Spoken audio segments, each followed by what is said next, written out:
Šajā video pastāstīšu par elektroniskajām kvītīm. Elektroniskos kvīts numuru intervālus pēc iestādes pieprasījuma VidEd sistēmā izsniedz Vid. Pēc numura intervāla saņemšanas tas jāreģistrē ārsta biroja sistēmā. Dodamies uz sadaļu Resursi, Kvīts reģistrs. Šajā sadaļā mums ir pieejama informācija gan par izlietotajām, gan par neizlietotajām elektroniskajām kvītīm. Lai tās pievienotu, spiežam uz pogas Pievienot, ievedam sēriju, reģistrācijas datumu, kā arī sākuma un beigu numuru un spiežam uz pogas Saglabāt.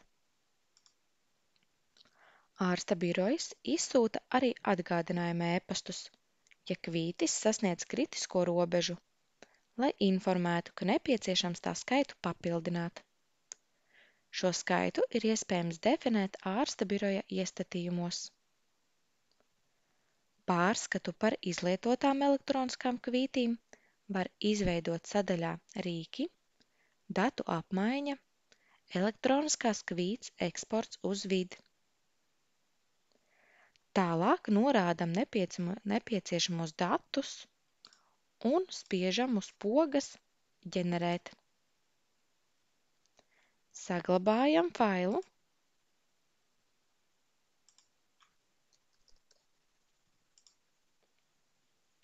Un šo izveidoto failu tālāk ir iespējams importēt VidEd sistēmā iestādes atbildīgajai personai.